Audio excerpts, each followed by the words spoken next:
Hi everyone, this is a quick video to go through some photography techniques.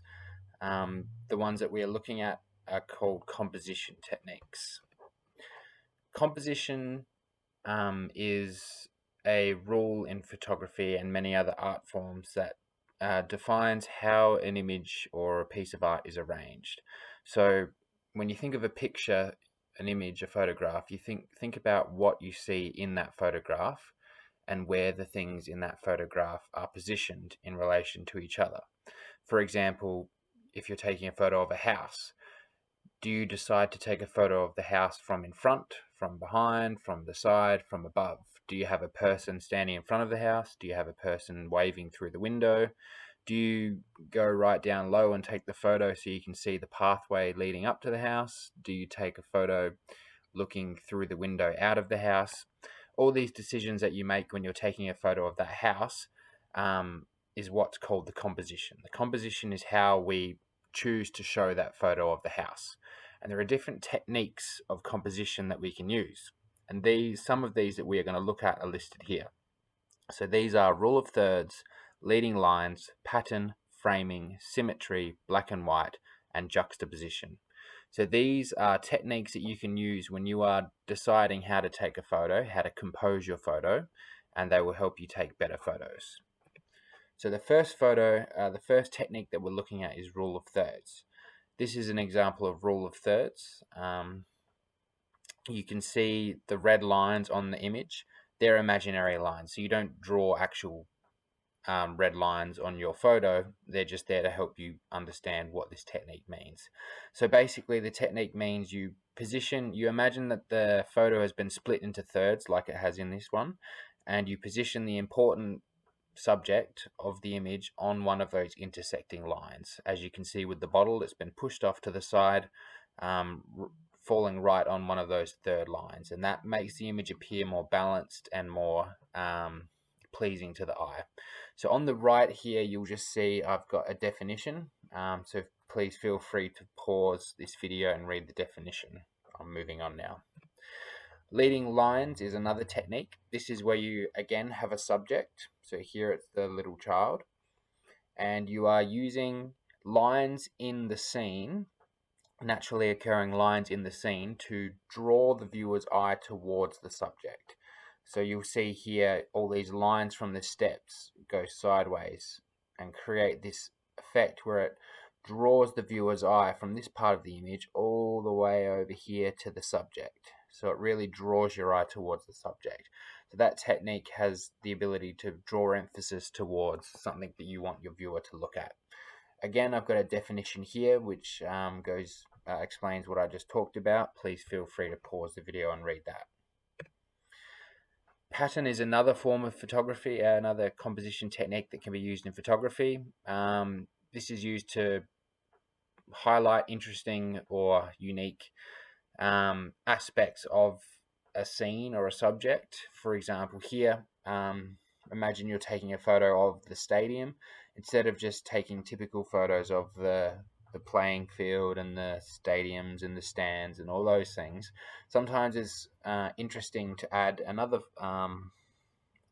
element or a thing that we don't often look at, and to show it from an interesting perspective. So here the seats have been used to create a pattern effect, which creates an interesting and pleasing a different way of looking at that setting, so that adds interest to that piece. Again, we've got a definition. Framing is a technique, another composition technique, and this is where we have a subject, and then similar to leading lines, we position the subject so that there is a frame around the subject. So in this case, all these pipes come together and create an archway, and that archway creates like a frame around our subject. So imagine like a picture frame.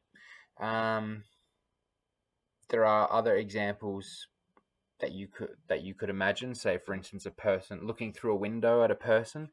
The idea is if you have something close to the camera, like this, or a window, or a door frame, or a tree, and you are taking a photo through that hole or that opening at a subject, then it creates this effect. Yeah. Again, we've got a definition here to look at. Symmetry is very similar to what you would understand symmetry to mean. Symmetry in mathematics is when you have a shape and when you cut it in half and it's directly equal on each side. Same with symmetry in photography. So the idea is if you imagine an imaginary line going through the middle of this photo, and then you flipped the photo side by side, theoretically each side should be pretty much identical. Obviously, it's an art form, photography. It's you're taking photos in nature and around the place, so not everything's going to be entirely symmetrical, but the emphasis is there. So in this case, yeah, sure, it's not exactly the same on each side, but you would still call this symmetry. Black and white is a composition technique in photography as well. We would all be familiar with black and white photography. We would all be familiar with the ability to change filters and take photos and change filters and turn them into black and white. But the thing that makes a good black and white image is something called contrast. So if you have a lot of white or light things in an image and a lot of black or dark things in an image, that creates contrast, the difference between the black and the white. And it's this difference between the black and the white, or the light and the dark parts of an image, that create contrast and make a black and white image stand out. If you take a photo where there's not a high contrast between the light and the dark elements, then the photograph appears boring. For instance, if you imagine this sky wasn't here, and all we had was just dark trees and then a bit of slightly lighter water in the foreground, then a little bit of a darker background here, and then you completely ignore this sky part, you can see this foreground part, there's not a whole lot of difference between the lights and the dark, so it all just looks like one big blurry, busy, boring image. The thing that makes this a strong image is the fact that we do have that really bright sky and that really dark foreground, and that difference between the two is what makes this a good black and white image. So ideally, taking photos of things where there's a sky as a background will create that white contrasting background. So usually black and white images will be composed like this, where you'll have a subject in the foreground which is dark and then a big bright white sky behind them. Again, there's a definition here for you to read. And finally, the last technique we're looking at is called juxtaposition.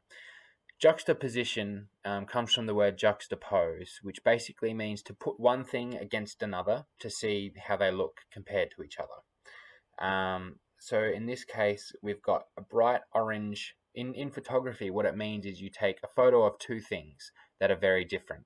And when you put them both together in the same photograph, it highlights the difference between these two things. So in this case, we've got a really bright orange life ring and a really bright blue, strange sort of aqua colored wall. And putting these two bright and opposing colors against each other, the orange and the blue, they really stand out and they draw out the differences in the color, and it makes this an interesting photo. Juxtaposition, you can be comparing or juxtaposing two things of clashing colors, like we have in this case, orange and blue, or it could be shapes. So imagine you could have a orange ring here, then you might have had an orange square here or something, and in that case you're comparing shapes.